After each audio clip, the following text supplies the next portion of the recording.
All right. So last time, also at the end of last class, there was requests for me to give a little more overview of the readings before we go into them. So if you didn't read my email through, I'm going to start provide before I assign or before you're supposed to read readings. I'm going to give a little more background on the structure of the reading or what to expect, or at least what the overall outline of the reading is, or what the argument in the reading is, so that it's going to be a little bit less miserable to read it. So that is going to, usually what the way it'll work is at the end of class, if we haven't used the whole time, I'll just keep going. And if we have used the whole time, I'll just run over, and you're welcome to leave and not see the little, this is what we're going to talk about next time preview. And if you do want to hear it, you're welcome to stick around. Either way, I will post it to the YouTube. So just whatever works best for you with regards to, you also don't even have to watch those. This is just, I will provide previews for you if it will be, to provide those of you who want a little more background on the readings before the readings come through, just so it's a little bit easier. All right, any questions thus far? All right, so today what I'm actually going to do is kind of on the theme of that idea about staying or providing you with previews. Actually, what I want to do now is this Fodor persistence of the attitudes. We're going to be talking about it today and next Monday and next Wednesday. I had you read about the first half of it for today. I gave a little bit of a background. So what I want to do is give an overview of what the entire article looks like, and what Fodor's, how each part of the article fits in a greater whole, so that when we move forward talking about it, and when you go and read the second part or reread the first part, how it all fits together will make a little more sense. So that's just what I want to do for the first part of this class, is just talk about, because as Mikhail said last time, there was a, this Fodor's not easy. He's complicated. Even if you've read a lot of philosophy, he writes in a weird way. He tries to be funny at times and it works. He tries to be funny at times and it doesn't. And he uses lots of like weird turns of phrase. So because of that, what I want to do is just talk about this persistence of the attitudes article. So the first thing about it is just think about, like, what is this article trying to do? And what the article is basically trying to do is it's basically the first chapter or the intro to a very big or a bigger book of his.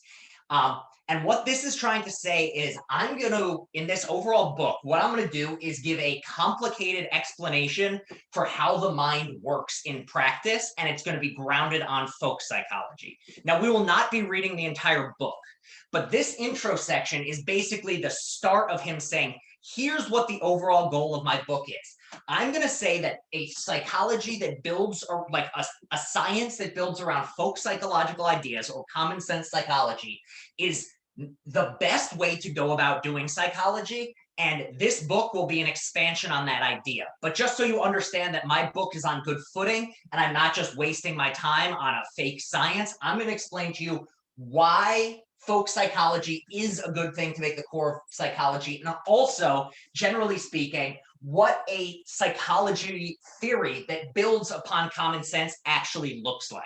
So that's what the first chapter is. It's basically, I'm going to be defending folk psychology, and I'm not only just going to be saying like, yay, folk psychology, I'm going to tell you in practice what a scientific theory that builds on folk psychology will look like. So in the same way that you don't just like take a theory of something at first glance and just use it as is. So for instance, you don't just use your most basic common sense ideas about the way the world works in astronomy. So for instance, it looks like the sun rises, but really what happens is the earth turns. So in the same way, he wants to say, there are certain things in folk psychology that we think are good. We know we're going to have to change a few things around. But I, Fodor, think that the core ideas of folk psychology can be preserved, and this is what that means.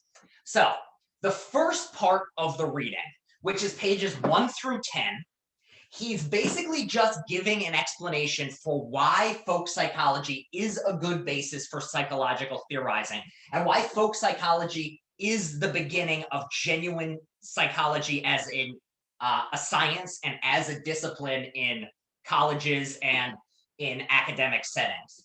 And so that's what the first thing is. This is almost a direct response to Churchland and the others who say folk psychology is crap and it doesn't give us any explanation.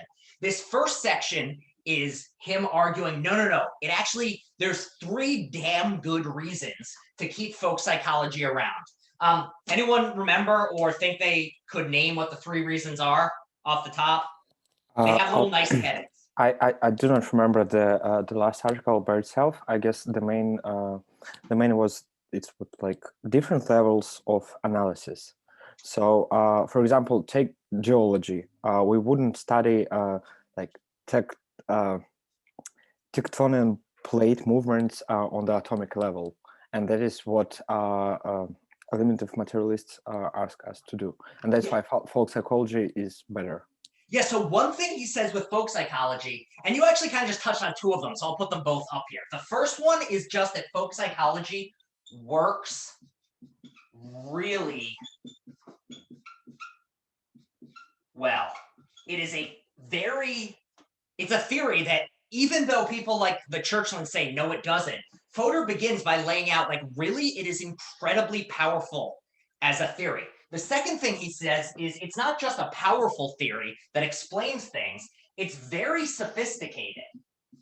So one of the worries that the Churchland say is like folk psychology is a simplistic theory. It just says things like, if you have a belief, then blah, blah, blah. Or if you desire this, you're going to go get it. So all you're saying is putting another label on going to do something. He says, no, it's not. It's a really sophisticated understanding of how the mind works. And then the third thing he says is that it's indispensable. And we'll come back to this one a bit more. But the basic idea is that even if you wanted to get rid of folk psychology as a theory for explaining behavior, you couldn't do it because the very thing you're trying to explain is so full of folk psychology notions that you can't even describe what it is you want to do without talking about folk psychology. So that's the background there. Now, once he does this, this is basically a way of saying, here's why folk psychology is good, and this is why it can form the core of our theory. His next question is a general one. It's like, okay, if you agree with me that folk psychology is good and that it works as a theory and we should keep it around, what does it actually mean to say we can make a science that's based around folk psychology? In this, he's kind of laying out the criteria that a good theory of psychology that aims to capture folk psychology must meet. So in the same way in which, like, you're describing, all right, I need a new car. And given my needs, this is what any new car needs to do. First off, it needs to be reliable. Second off, it needs to be small because I'm parking in New York City and it's a pain in the ass to park in New York City. Third, it needs to be cheap because I'm broke. Those are the 3 criteria. The question you can then ask is, all right, let's put that to the side. We can then ask what car meets those criteria. But before you even look at any particular cars, you have to look at what any good car would have to do to be a good car for you. So that's what he's doing in page 10 to 16. He's saying, all right, what must a theory of any sort look to do if it's 1, going to be successful as psychology, and 2, count as a version of folk psychology? So this is him laying out his 3 criteria for being a good theory of folk psychology, what it has to keep around. And so he lays out, this was in page 10 to 16. We're actually probably not going to get to all of this class, but if anyone wants to take a stab at what the 3 things are, or I can just write them up here, his 3 criteria. All right, so the first one is, he says, semantically evaluable, which is just a really fancy way of saying your mental states have, what's a good way of putting this? They're about things and they can be accurate or inaccurate. So the first thing a theory of psychology that is built around folk psychology will say is that the propositional attitudes like beliefs and desires have contents, and that the beliefs and desires are about, those contents make them about things.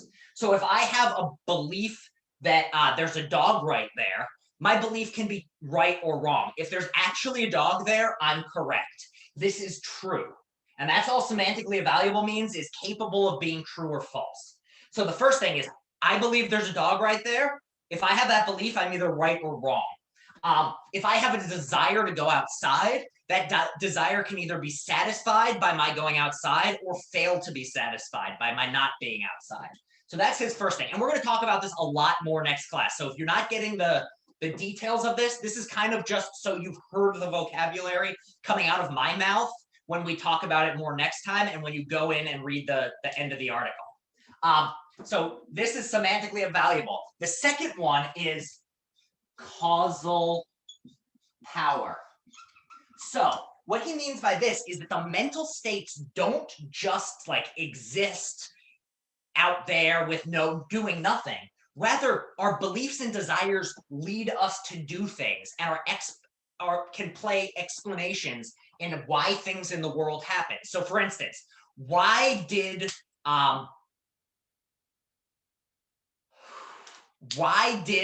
the little old lady look both ways before crossing the street? Well, she wanted to make sure she didn't get hit by a car. So that wanting, that desire, that mental state has causal powers over her behaviors. Another one, why did that person curse loudly? Well, they cursed loudly because they were angry or they wanted to express their frustration. Or why did we end up sending people to the moon? Or why was there a moon landing?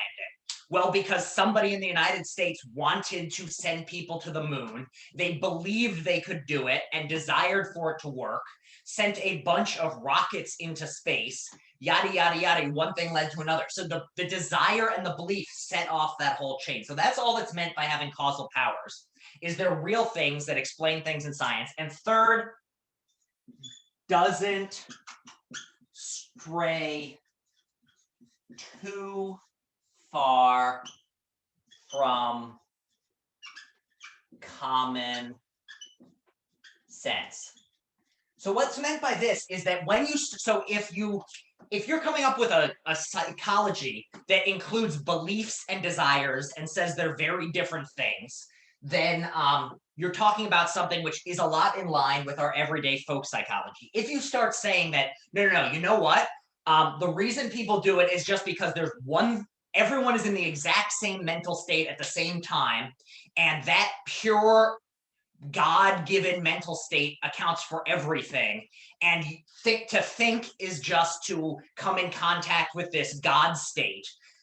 You're no longer talking about something that can accurately be described as common sense psychology. Now, our common sense idea of believing is that you're consciously aware of it. If, however, you say, no, you know what, we actually have unconscious beliefs and unconscious desires, as long as they still fit the general criteria of what a belief and a desire is in common sense, that would still count as a version of folk psychology. So anything that meets these criteria is a folk psychological, or a theory or a science built on top of folk psychology. So that's all Fodor's saying, is it needs to be semantically evaluable, the states have to have causal power, and it can't stray too far from common sense. Now, we're going to come back and evaluate all of these in a lot more depth next class. So if you don't understand the details of it, we will cover it much more next time. The final bit of the reading, page 16 to 26, is where he just sketches what a successful theory looks like. And I'm going to save this for next class, or 2 classes from now, most likely. I'll start talking about it next class. But just to give you a preview, basically, his view is that you can think of the mind and how the mind works very similarly to computer software. You think of the mind in analogy to a computer, like lines of computer code. And what is it for a computer to run a program? Well, it's just to utilize particular lines of code at a certain time and have them be operative. In the same way, what is it for the mind? Well, it's for mental symbols to be produced in a certain sequence and for each of those mental symbols to correspond to something in the world. That's what the ultimate picture is going to be. And in a certain sense, it's very straightforward and common sense, but in another sense, it's mysterious and it has a lot of complexity and it gives a lot of explanatory power for how the mind works. And most people who work in psychology today believe that on some level, we should be thinking about the mind in line with a computer software program. So that's basically, and what exactly that entails and what the computer metaphor is and why people believe it. We'll save that for the next few classes. But that's just to give you a sketch of how this reading is going to work. And it's just the 3 different parts. Part 1, why we keep folk psychology around. Part 2, what would it take to turn something folk psychology into a theory, or what is it for a theory to be a theory that adheres to folk psychology? And then finally, what does that look like in practice? So using the analogy from above, this is the criteria you need to get a new car that will meet your budget. And this is, you should get the Honda Civic. You can get a Ford, and here's how a Ford works. That's the general gist of the whole reading. Everyone on board generally, again, don't worry about the details. It's just like taking a bird's eye view of how all the parts fit together. We doing all right? All right, awesome. Okay, I'm now going to erase the board, and we will jump into part 1. And part 1 is really all we're going to be talking about today. So if I had you read up to 16, but we're probably only going to be covering up to page 10. And at the end of class, I'll let you know whether you even have to read something new for next class, or whether you should just save the reading that's listed for next class for the following class, which currently says no new readings. So remind me to bring that up at the end of class. But all right.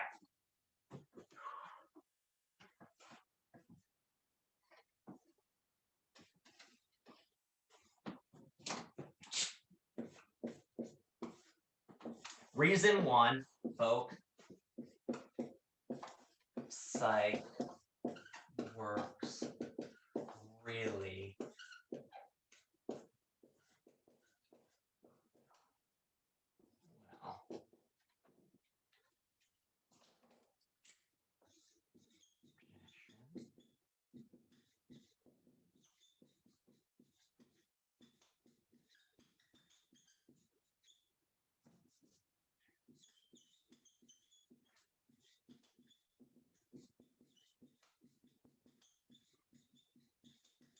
All right, so this is the first thing that he brings up. So right at the start of the article, Fodor presents us with a passage from Midsummer Night's Dream, the Shakespeare play, and then asks us to analyze the play and basically what these characters are saying in the play.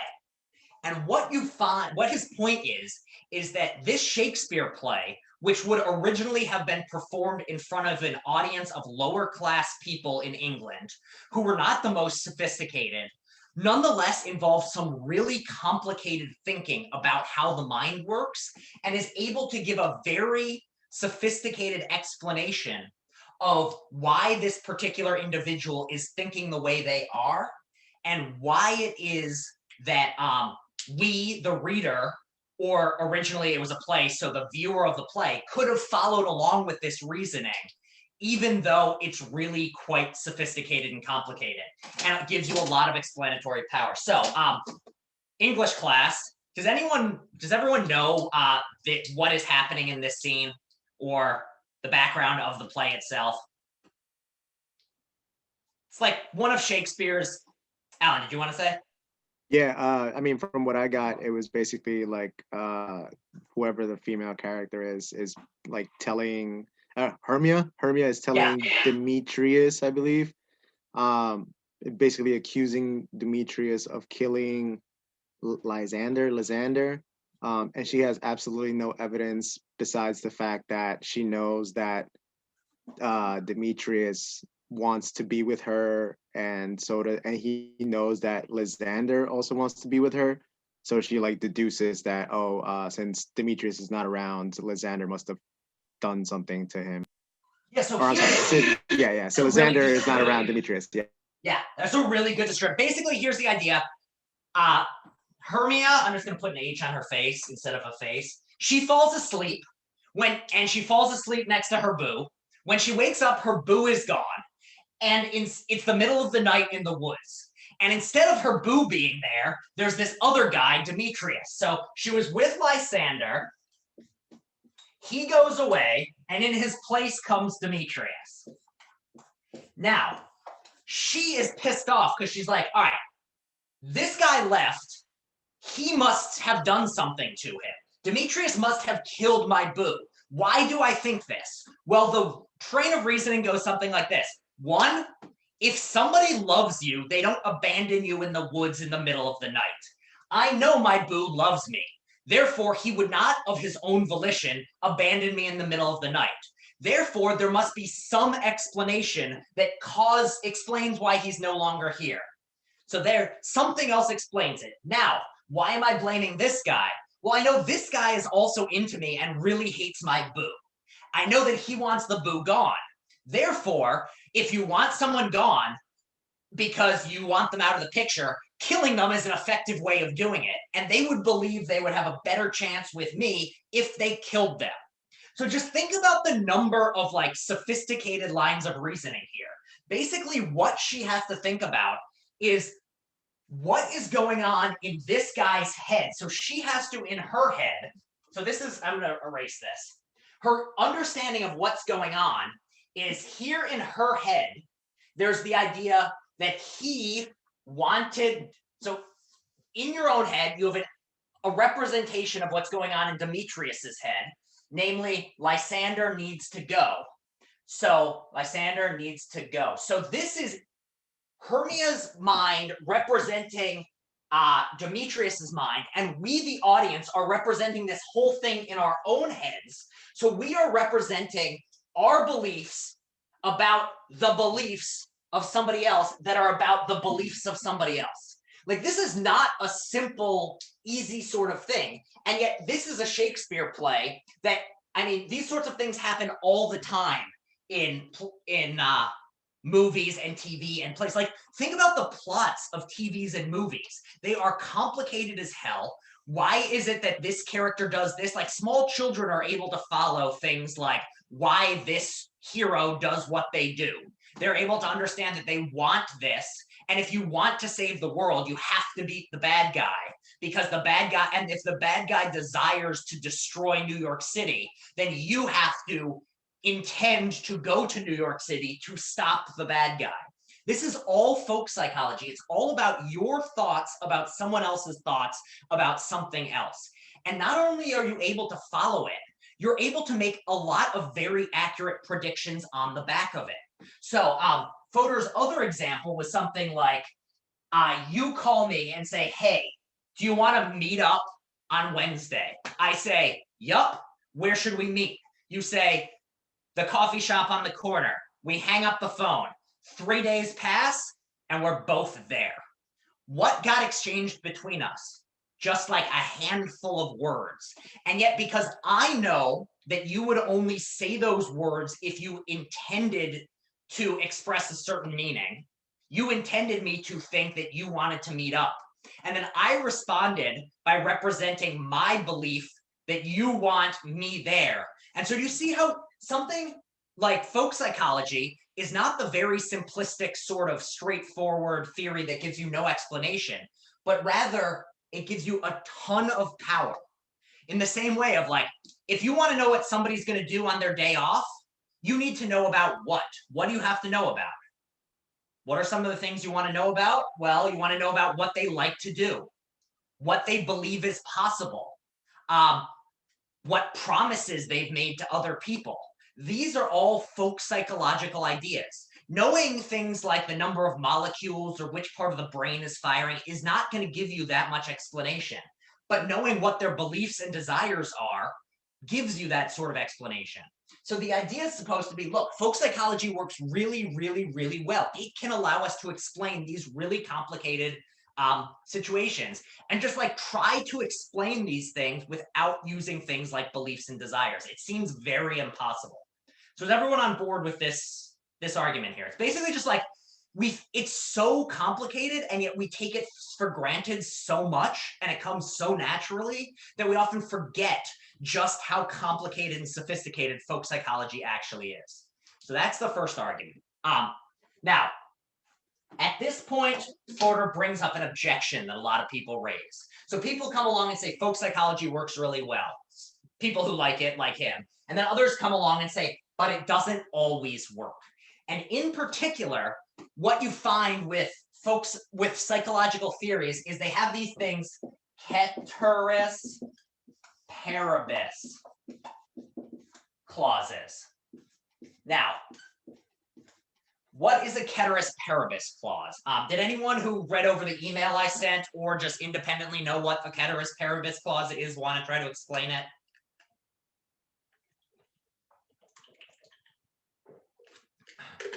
All right, if not, no worries. I just needed to take a sip of water, so I'd give you the chance. Yeah, all things being equal, or all is left equal. Now, what does this mean in practice, that all things are left equal? Well, it means that things are happening without some external force coming in out of nowhere and changing things. So the way we think of ceteris paribus clauses is think about them applying to rules or laws.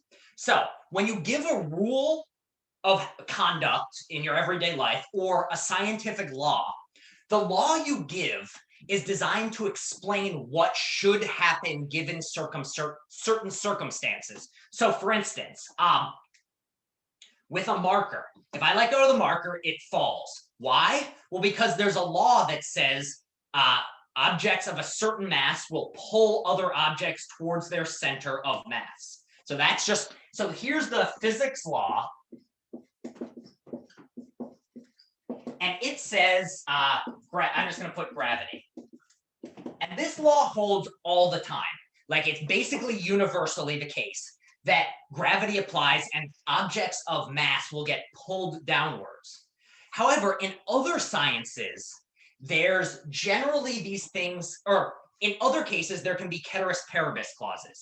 And so in psychology, what Fodor's saying is that it's not that the rules or the laws apply all the time. They only apply ceteris paribus, which means all else being equal. So a psychological law, like, let's see. What is a desire according to a psych, or according to our common sense? What does it mean to desire something? If you say, I desire a dog, what do you mean? You want to buy a dog? You want the dog. And so what is it to want a dog? How might you cash this out in other terms? What is it, if you want a dog, what is the case for you that isn't true of somebody else who doesn't want a dog? What things are you likely to do? What sorts of behaviors are you likely not to do? What sorts of things, if somebody has a desire or wants something, what do you know? What are you likely, or what are they likely, or what will they do, all else being equal? They will be ready to wake up at 6 o'clock in the morning. They will be ready just to grab some stuff from a dog 3 times a day. They're going to be ready just to wash your apartment like once a week. Yeah. These are all really sophisticated ways of basically just saying, if you want a dog, you get a dog and do all the things you do for a dog. So if you have a desire, you act to do it ceteris paribus. So why do I say, so what is it to be a desire? Well, it's to act in ways that allow you to acquire that thing. But in the background, there's this ceteris paribus clause. And what that means is, it's not the case that if you have a desire for something, you are 100% guaranteed to act towards it. Because there's always a chance that some other factor gets in the way of your trying to get this dog. So one thing that might get in the way is just like the fact that you're broke. You can't afford a dog. No matter how much you want a dog, you cannot get that dog if you do not have the money to acquire the dog. So in this case, a desire is a rule that says you will act, or to give a definition of desire is to say, well, what it is to desire something is to act towards acquiring it, ceteris paribus. So the way this objection goes is, if you look at something like physics, the laws of physics apply in every single case. You don't have to say like gravity applies except when it doesn't apply, because it always applies. Gravity is always working. Now, you might not always be near something with enough mass to pull you. You might be in the middle of space, but you actually have a mild amount of gravitational force if you're in space. and anywhere, anytime gravity is going to apply. However, these psychological laws seem to have these ceteris paribus clauses. They don't always apply. It looks like you only have a desire will only cause you to act, except in cases where it doesn't cause you to act. So there's this objection that a lot of people raise against psychological laws and things like this, framed in terms of folk psychology, that they don't actually explain anything. Because with ceteris paribus clauses, essentially what you're saying is a desire causes you to act except when it doesn't. And it's like, well, that doesn't give me any explanation of anything. Physics is a real science. It tells me gravity acts all the time. If I let go of something, it'll get pulled down. If I have two massive bodies floating in space, they will pull towards each other and eventually smash into each other. Desires, I know that somebody will act towards it except when they have a reason not to act. So you go, all right, so when do I know they're going to act towards acquiring something and when do I not? Well, you just kind of have to know. That's how the objection goes.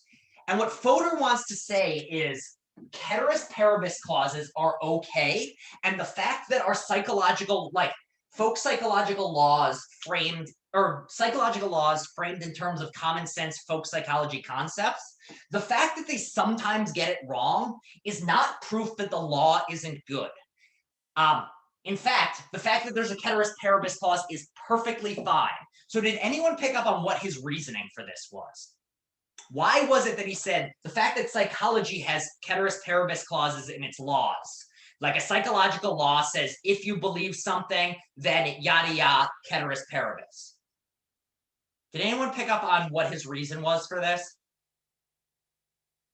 No worries if not. As I said, this is a sophisticated article. And not sophisticated, just, well, it is kind of sophisticated. It's complex, but it's more just that it's like not written in the clearest way. His short answer is every single science you look at outside of physics requires ceteris paribus laws. And just because things don't always happen in accordance with a law doesn't mean the rules and laws of explanation aren't good. So he gives this explanation from geology. And so geology is, he basically says every special science you look at, geology, biology, anything that isn't pure physics has hidden ceteris paribus clauses, by which he means the laws only apply, all else being equal. So one law that he has is a meandering river. This is a law from geology. And the law is a meandering river always erodes the outside of its bank. So what does that mean in practice? Well, it means that if a river is moving, this is the bank that will erode, this is the bank that will erode, this is the bank that will erode. So you look at this and you say, like, okay, here is a law from geology, a geological law, a scientific law that applies to how rivers behave. And he points out that you might look at this and think, well, that means that rivers always erode their outside banks. He explains, though, that no, actually there's a hidden ceteris paribus clause here, because you can find individual rivers that are not going to erode their outside banks. What rivers are those? Well, imagine that suddenly there's the ice age and now all rivers are frozen. Well, this is still a river, but it's not going to erode anything. So therefore, our geological law, a meandering river erodes its outside bank, only applies ceteris paribus. In the same way, how do you define species in biology? What is the definition of two individuals of the same species? At least, especially amongst like mammals and birds and things like that. Anyone know? If I say this individual, like individual A is a male and individual B is a female, what defines that they're members of the same species? They can reproduce. They can reproduce together. So here's a law of what it is to be members of the same species. To be members of the same species is to be able to reproduce together. But actually, this has a ceteris paribus clause in it. Is it true that two individuals of opposite sexes can actually always produce children together? No. No. What are some situations in which it doesn't work? I mean, they're just unable to yeah, some carry individuals it or yeah. die or Yes, some individuals just are infertile. Or in the case of like human beings, menopause happens for women, and generally after that age, women cannot have children. So, but does that mean that these two, so the biological law, individuals of opposite sexes and the same species can reproduce together, ceteris paribus. Also, like if one of them gets castrated, like your cat, if it gets spayed, cannot reproduce with another cat. That doesn't mean it's not a cat. It just means that outside the realm of biology, someone came along and ripped its ovaries out at the veterinary office. So the scientific law still applies. It's still a true law. So what Fodor is trying to say is all you people who are demanding that real science needs these laws that are always true are only talking about physics. And the fact is that like geology, biology, these are true sciences. And these true sciences have laws that have ceteris paribus clauses. Therefore, the fact that psychology has ceteris paribus clauses in its laws is not an argument against psychology. A psychology that's built on folk concepts or common sense is one that's going to have ceteris paribus clauses. But that doesn't mean it's not real science, because any real science outside of basic physics is going to have ceteris paribus clauses. So do you understand? So this was that whole section at the end of, so Fodor starts off, he starts off at the beginning with a little discussion, and then he jumps into the explanation. He says how often it works. On page 3, he describes the power of it. And then on page 4, he brings up these ceteris paribus clauses. And so from page 4 through to the end of page 6 is just everything in this response to the ceteris paribus clauses. And this is basically just him responding to a lot of people like the Churchlands who say psychology isn't real laws. If you go with folk psychology, you'll never get a real law because it's got these ceteris paribus clauses in it. To this, he responds by saying, no, that's not a good argument against me. Maybe you want to throw out folk psychology, but this isn't the way to do it. Does that structure make sense to everyone? I just want to make sure that people are on board with how this worked and there aren't questions. I'm getting some confused faces. Okay, Professor, I was probably because was it in a block and further what states are not? No, this was in the next reading. Oh, thanks God. Okay, yeah. Because I've read both of them and I just couldn't figure out what they were talking about. I don't know.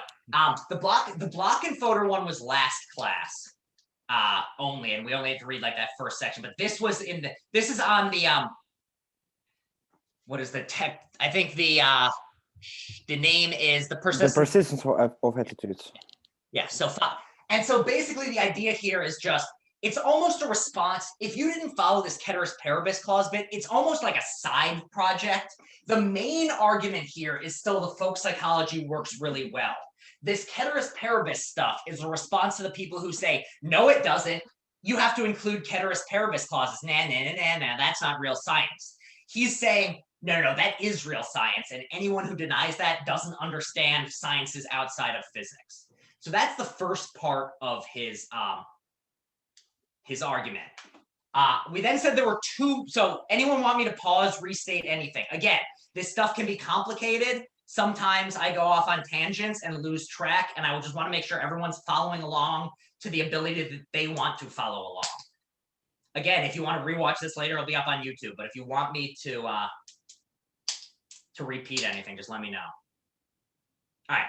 So the next bit that he talks about. Well, I put it up on the board already. What was his second reason to say folk psychology is good? We had it works really well. What was the second one? Sophisticated. Say that again? It's sophisticated. Yeah, reason 2, deep/sophisticated. Now, I don't know how to spell sophisticated. I think that's wrong. I think that's an I. I'll just put a question above it. Okay, who cares? Spelling's dumb. An I. Is it an A or an I? It's an I. Okay, good. Woo! All right. So, what does he mean by it's deep and sophisticated? Well, to understand this argument, let's rewind a little bit to the Churchland article from 2 classes ago. one of Churchland's main arguments against folk psychology is that it looks a lot like these other sorts of theories that say things that are really surface level and not especially sophisticated and deep. So he gives this example of alchemy. And in alchemy, it was this, the idea would be something like, what explains why this is shiny? Well, it's got mercury in it. And all you have to do to make something shinier is add more mercury to it.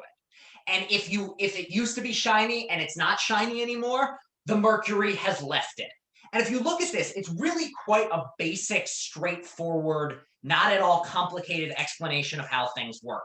It's basically just putting fancy terms on,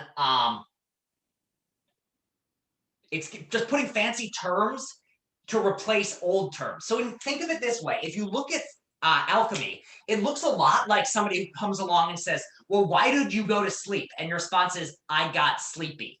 Or how does sleep work? Well, when you get filled with a need to sleep, you sleep. That's not, I mean, all those things are true, but they're not giving you any sort of explanation or explanatory power or depth.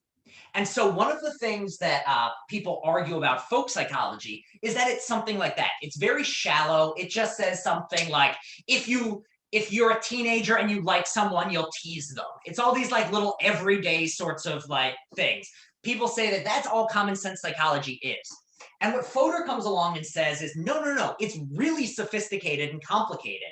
It's not just like a collection of common sense principles stuck together. It's like a very sophisticated theory about how the mind works and how we represent what other people represent. So part of his argument for this is what I talked about before, just with the Midsummer Night's Dream scene.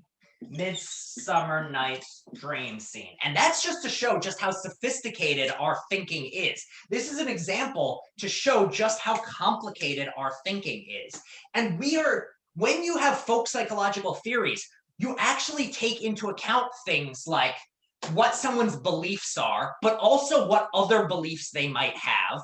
Or if you know what someone's desires are, you also take into account what their morality is. Like you might know someone desires to eat human flesh, but you also know, like, that you might also know, but they're a good person who doesn't want to kill people. So you can hold all of this in your mind. It's not just like, if you desire this, then you will do that.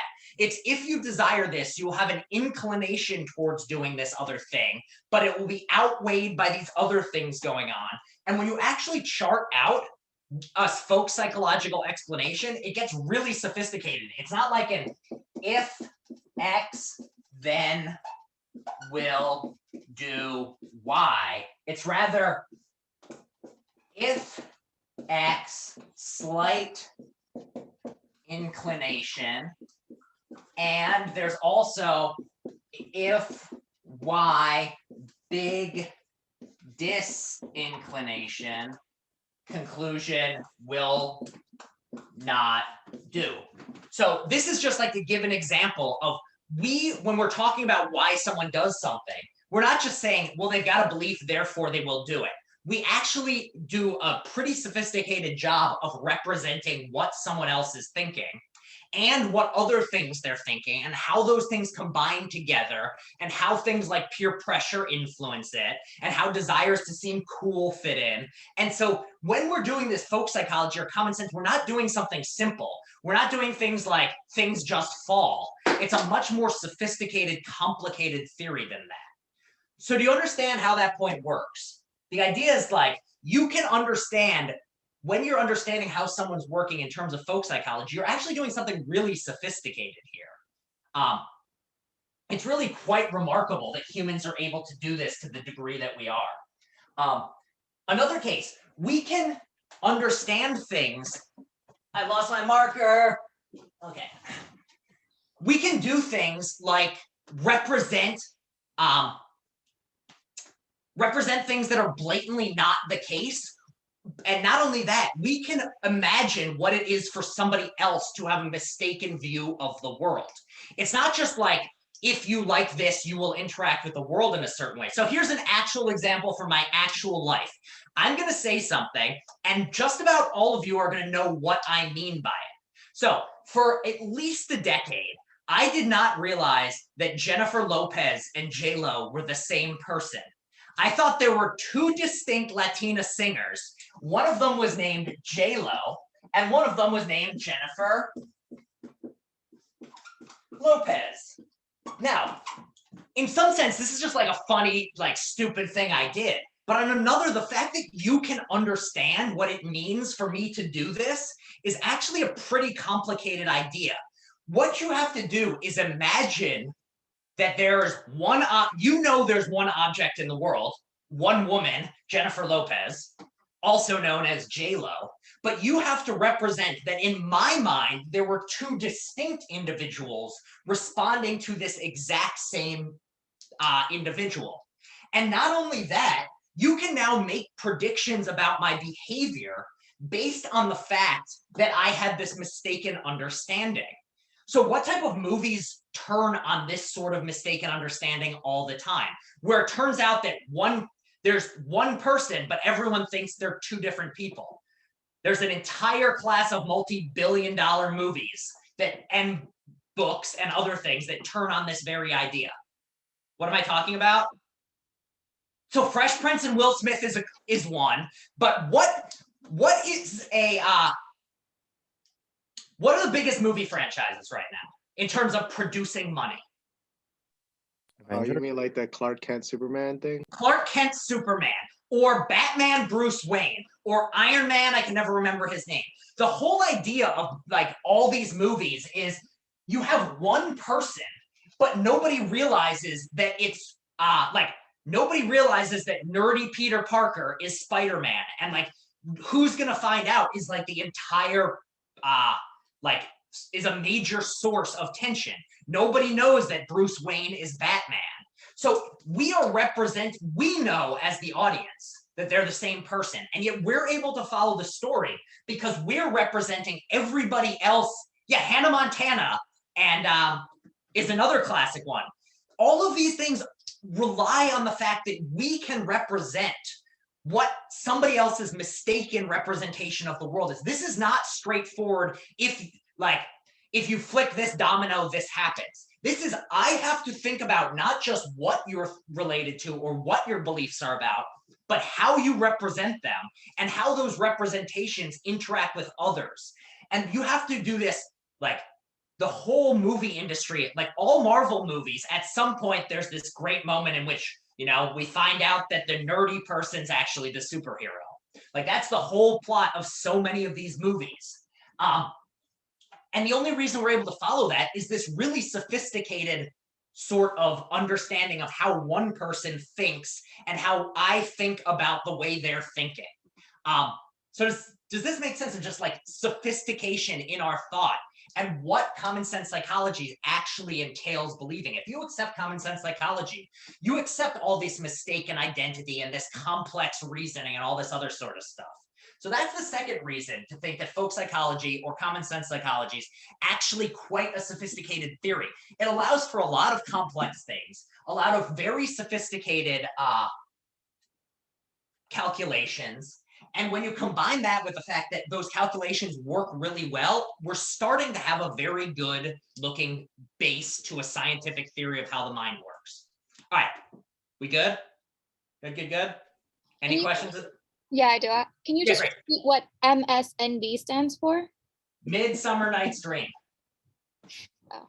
It was just, that was his example for deep sophisticated. A better way of putting this is complexity of conflicting beliefs, mistaken, can understand mistaken identities. So all of these are just like really, these are things that when you pause and think about them, they're way more complicated than you realize. It's one of those things where like, you think it's super simple and then you start doing it yourself and you're like, oh, wait. Well, not doing it, but thinking about how it works. And you're like, oh, wait, actually, like just thinking about something is really complicated and fancy and like your common sense every day, I understand why my mom did that thing, is actually a pretty sophisticated understanding of how the world works. It's almost like hardwired into us to do this. And then the other thing is that Fodor brings up is it's not just that this stuff works for people you know. If you see somebody on the street do something, you can generally infer pretty quickly a lot of things about them and what their beliefs are. Like, for instance, I was looking up before this class began, Lil Uzi. Does anyone know what Lil Uzi got, what his newest fashion thing is? I'd never actually heard of the man, really. Does anyone know what he did in the past month? Yeah, he put a $24 million pink diamond in his forehead. Yeah, Lil Uzi put a $24 million, he got it installed in his head. $24 million pink diamond. That is something that, like, now we are able to infer a whole lot about him and draw a lot of conclusions, even though until the moment I read about his pink diamond, first off, $24 million is a lot of money to get installed in your forehead. And like, it's literally like in there. And just like the things that you now know, like, what do we now know about this man? Like, what things do we know about what his beliefs are and his values are and what sorts of things he's likely to do? And we also know that, like, things that he's not likely to do, like probably not going to wear many like very heavy helmets that come down to his eyes. Like, these are all things we know about the man, even though I knew nothing about him. Also, he's probably going to be really complicated for him to go through. He probably also gets to fly private a lot, because no way are you going through airport security if you have to take out your $24 million diamond every time. Also, that's just a lot of money. Okay, anyway. So these are the first two reasons. The third reason is indispensable. So what does it mean for something to be indispensable or ineliminable? Anyone know? Grace? Oh, no, you Get rid of it. Yeah, so dispensable or eliminable is get rid of. Indispensable or ineliminable, you cannot get rid of it. And so what Fodor's final argument for folk psychology is, and I think this is the most interesting argument, his argument is basically, even if you wanted to get rid of folk psychology, you cannot do it and still explain the thing that psychologists are interested in explaining. So just to take a concrete example, a psychologist might want to study something like the following.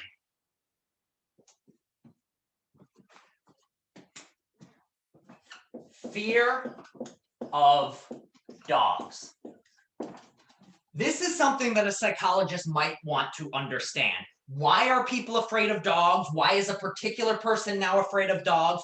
What caused them to be afraid of dogs? And what does their being afraid of dogs lead them to do? And so if you are a folk psychologist, you're going to approach this in one way. But if you're somebody who doesn't agree with folk psychology, you're going to have to find another way to define this term so that you can study it. So, for instance, an eliminative materialist is going to say that fear of dogs, in the way we typically understand it in terms of a mental state, has to be redefined in terms of things that aren't these sorts of mental notions. We'll do it in terms of brains, or we'll do it in terms of a combination of brains and behaviors. But what Fodor's point is that to even understand what it is, you cannot give a definition of what it is to be afraid of dogs that is not, by its very nature, psychological. Another example is,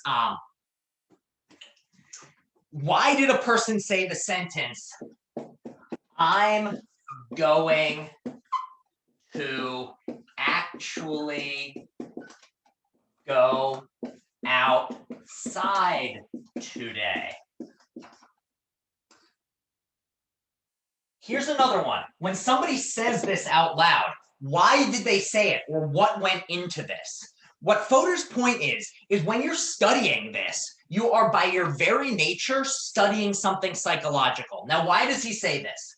Well, the linguistic case first. There's a lot of evidence that even things like words are by their very nature are by their very nature mental entities. To hear someone say a word is not for there to be some string of sounds out in the world, but rather for your mind to represent some mental symbols. Now, why do they say this? Well, for one thing, every single utterance of a sentence is slightly different. And so there is no one like physical string of sounds that counts as uttering the words. And what they've also found is what language you're native in actually affects how you perceive the exact same physical sentence. So if somebody says this sentence to an English speaker, native English speaker, they will hear it one way. If somebody says this sentence to somebody who is not an English speaker, they might hear it a different way. And this is part of the reason why it's so damn hard for adults to learn languages other than their own, is we very often are not programmed to even hear the correct words. I'm sure you've had the experience of somebody from another country pronouncing their name to you. You then attempting to pronounce it back to them and being convinced you're doing it correctly, only for them to roll their eyes at you over and over again. And why is it? Because you literally cannot perceive what they are saying, because what they're saying is involves a complex mental process and all these little linguistic symbols, which you, by not speaking their language, aren't even able to perceive with your ears. So notions like words or speech sound, these are things that a psychologist wants to explain. What did it take for a person to utter these words? Or what is it to hear these words? Or what is it to go about intending to produce these words? Well, according to Fodor, even the idea of intending to produce some words, you cannot turn that into a non-psychological idea, because things like words are themselves psychological entities. Now, in the same way with your fear for dogs, he says that to be afraid of dogs, you cannot explain this in terms of brain states or in terms of behaviors. Because somebody last time was saying, can't you just, wouldn't you be able to explain something like this, or like a desire to avoid dogs? Wouldn't a behaviorist say that, well, you just do it in terms of the behaviors that are associated with this thing? Well, here's the problem. What is the behavior that goes with fearing a dog? What sort of behavior counts as being as an evidence of being afraid of a dog?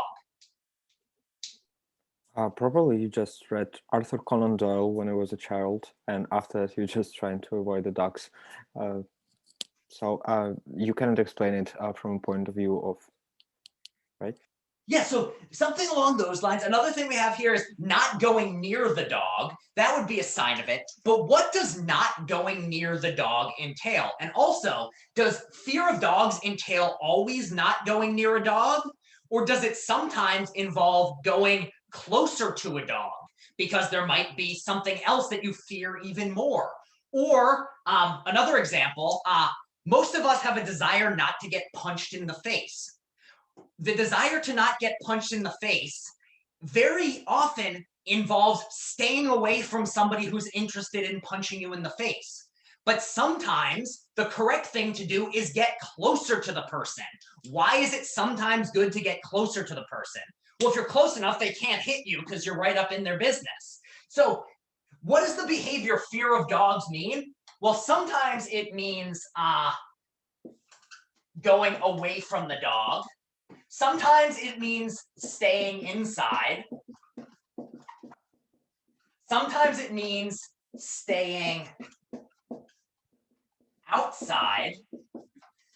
Sometimes you might actually have to get closer to the dog, because imagine if you're standing here and there's a small but very aggressive dog coming, you might have to get towards it and jump onto a couch. So in fact, in that sense, you're not staying away from the dog, you're actually moving towards the dog.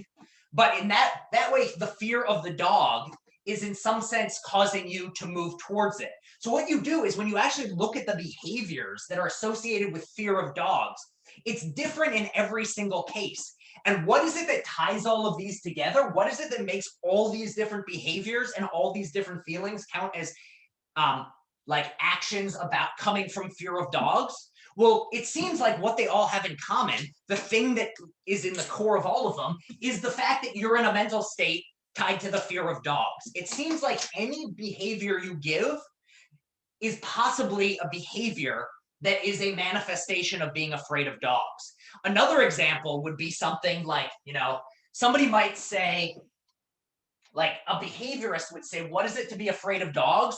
Well, to have avoidance behavior.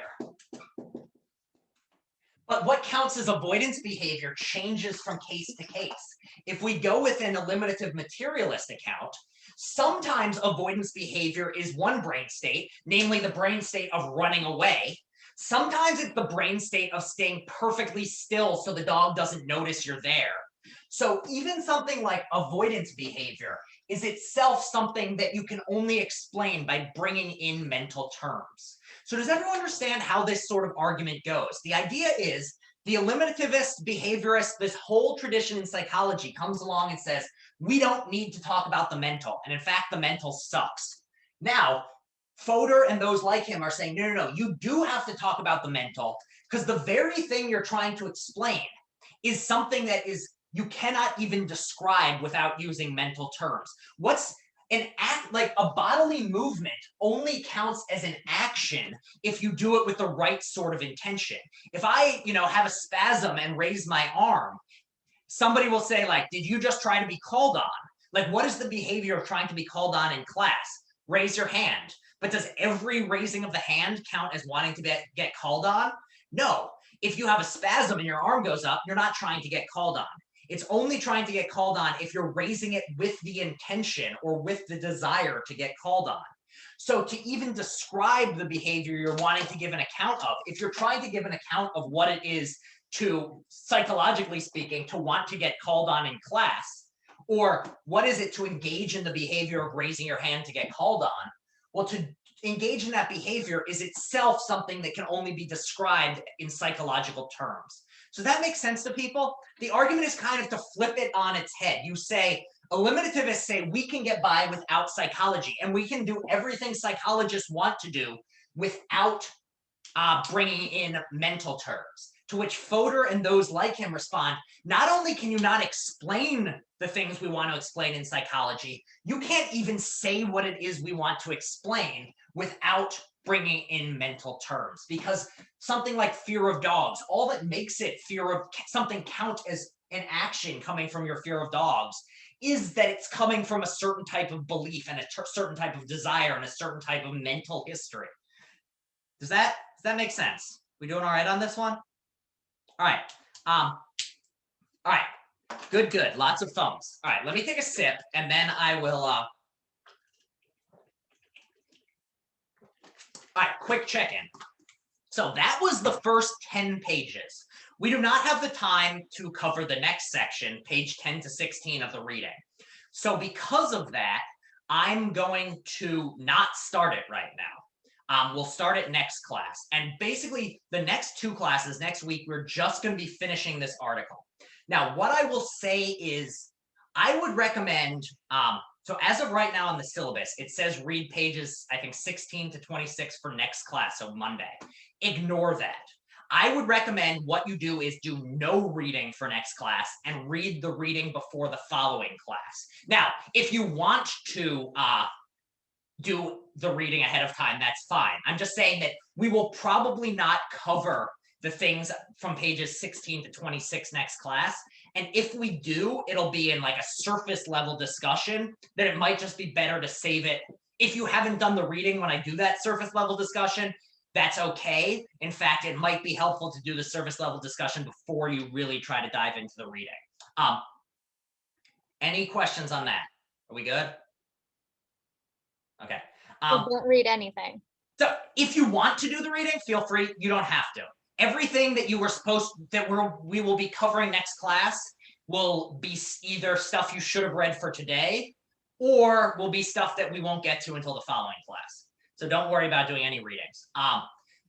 So just a reminder, next class, this is a little, if you want to get out of here, you are now free to get out of here, but just a little preview for next time. I kind of did this at the start of class, but basically what we'll be doing next class is, and again, I will not judge you if anybody leaves now. Class is officially dismissed as of right now. So feel free to head on out. what we'll be doing next time, yeah, have a good one, Raven. What we'll be doing next time is talking about this, really focusing on the second part of the photo reading, which is what does a scientific theory based on folk psychology look like? And his idea is, as we said, there's the three parts. One, you have to have representational properties or representational. A better way of putting this is aboutness. So what do I mean by aboutness? Well, something can be about something else. And it's a really it's a common sense way of just putting that one thing can represent another thing or stand in for another thing. So the first thing that a folk psychology thinks is that our mental states are about other things. And because they're about other things, they can get it right or wrong. So that's all the first bit. So in the reading, this is the thing that he has from pages. So he finishes the indispensability stuff on page 10. And then at the bottom of page 10 into page 11 is when he talks about the aboutness. Then it's got a heading that looks like this.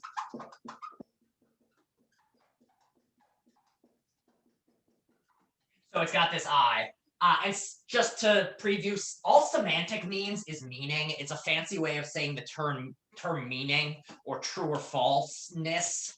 And evaluability just means you're able to evaluate it. So this just means you're able to evaluate whether a mental state is the sort of thing that you're able to evaluate whether it's true or false, or whether it's accurate or inaccurate, or what it would take to become accurate. That's all he says in the first one. 2, causal power. And this is just the one of your beliefs and desires are able to cause you to do things and have roles in the world. And the other thing that he emphasizes is that these two things are the same. The very same thing is semantically valuable and having causal power. What that means and why he says that, we'll talk about that more next time. And then 3 stays somewhat near common sense. So this is what he covers in page 10 through 16. And again, the goal of this is just to say any good theory of psychology that builds on folk psychology is going to aim to do these 3 things. And this is why it's going to have to do these 3 things. And that's how this iPhoto in this part will be explaining why these things are the correct way of cashing out folk psychology. So that's just the overview of what he's going to be talking about in the reading that we will be talking about next time. All right, any questions, comments? And again, if this doesn't make total sense to you, I'm not expecting it to. That was just a very brief little overview.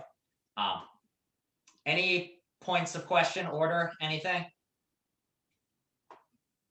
All right, well, in that case, you're all good to go, and I will see everybody on Monday. Have a good one. Feel better for those of you who are not feeling well, and see everyone next week.